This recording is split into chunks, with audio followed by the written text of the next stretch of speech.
So many of you may not know this about my channel, but when I started my YouTube channel 5 years ago, it was pretty much all just based around PCs and stuff. Now, of course, I always dabble with peripherals and stuff, but why I started my channel was bringing you guys along for my PC gaming journey, as I was always PlayStation, Xbox, Nintendo, which I still play a lot of those, like a whole lot. But again, I was getting into PC gaming and bringing you guys along. My first video 5 years ago was unboxing a cyber-powered PC. Hold on, how many of y'all remember this? If you remember that old intro, please let me know down in the comments. And if you've been here since then, thank you so much for the continued support. I mean, thank all of you for the support, of course. But if you've been around that long, whew, you are a trooper and I appreciate you big time. Going back to that, it's been 4 years since I've built a PC. But today, we're going to change that and see if I can still build a PC. As far as our processor, we're using the AMD Ryzen 7 7800X3D. And for the graphics card, we're using the Asus TUF Gaming 4080 Super 16GB. Now we also have this ROG Herculux graphics card holder. If I'm saying that right, Herculux, I'm not too sure. I'm not sure we're going to need this, but it's going to definitely add some nice pizzazz in there. Now for the motherboard, we are going to use the ROG Strix X670E-E Gaming Wi-Fi motherboard. Mamma mia, that is a mouthful, but I'm really excited for this motherboard, mainly because it has 4 M.2 slots. And talking about memory, as far as our RAM, we're going to be using a Viper Venom DDR5. We're using 2 sticks of 16GB, giving us a total of 32GB. And then as far as our memory, we're going to be using a Viper Gaming 2TB M.2. And for our cooling solution, we're going to be using the ROG Strix LC3 360 ARGB LCD CPU liquid cooler. Mamma mia, another mouthful. And powering everything is going to be an Asus TUF Gaming 1000 watt gold power supply. And I'm going to try to put all this into the Asus TUF Gaming GT302 ARGB case. Wish me luck.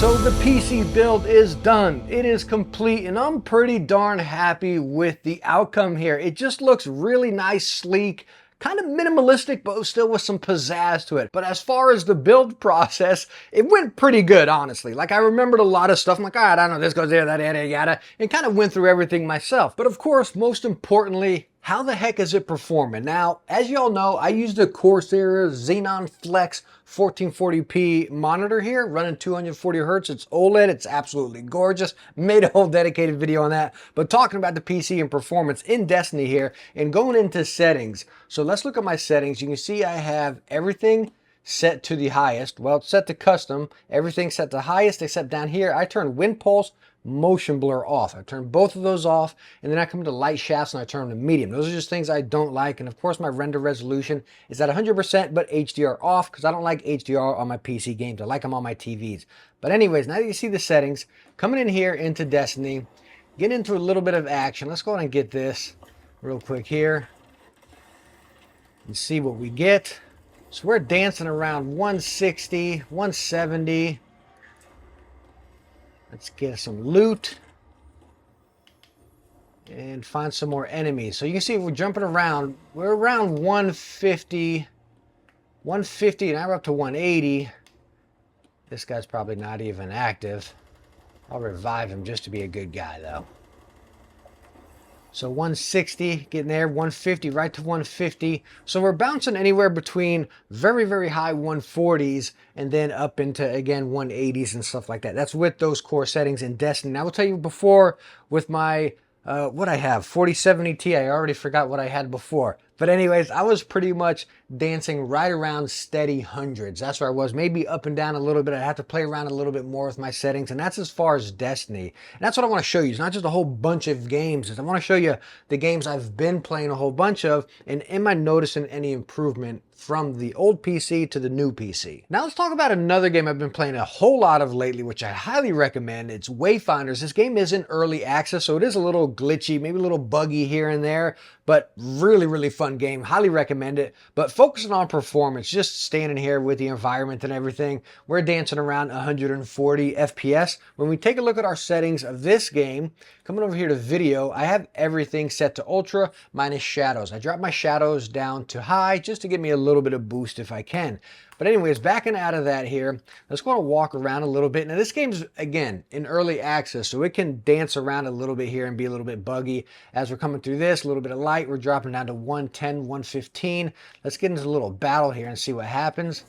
So we're down to 103 now, back to 110, 107. So again, you can see we're staying right around the hundreds. Oh, bam, now up to 120. I think when I got this background, yeah, when I got that background and it got down to the hundreds with the trees and the clouds. Okay, so you see we get the trees or the clouds up there and we're down to like 105, 104, 108. And then I want to go back here where we don't have much going on. Yeah, look at that. Once I get the clouds out of the picture, we're right back up to the 140. So really interested. It didn't get crazy when we're in a battle or anything. It's just when I get up here and start looking at the clouds. That's crazy. But all in all, this game does perform very well. And trust me, try this game. It's early access, which I'm usually not a big fan of, but wow, this game is a blast. Now, the last game I want to show you is Diablo. As I've put a lot of time into this game, I haven't played it as much lately as when it came out. It just kind of got a little stale. But other than the game, talking performance, this one will dance around a little bit as well. And when we go into our settings and look what we have this set to, coming down here to graphics, well, here we are. Everything is maxed out. Everything, even down here to ray tracing, ray traced foliage and particles. I mean, this game is maxed out here. And when we get into game and actually start playing as my escape key bounces off here, let's go on and find us some enemies and see if we get anything different. 170, 180, 185, even in a battle here. So guess we don't got them clouds to worry about like in Wayfinder. Yeah, so we're staying pretty steady up there. Not bad. I want to see my average. It's the graph is blocking the average up there. 155, it's saying our average is. And it is absolutely just gorgeous. It's like riding a bike, you know? After you build a few, you're just not gonna forget it's pretty simple how to do it, right? Really happy with this upgrade, really happy with the process more than anything. I think, again, it's just an achievement. Once you press that power button, you're like, yes, I did it, you know? So all in all, this is a win.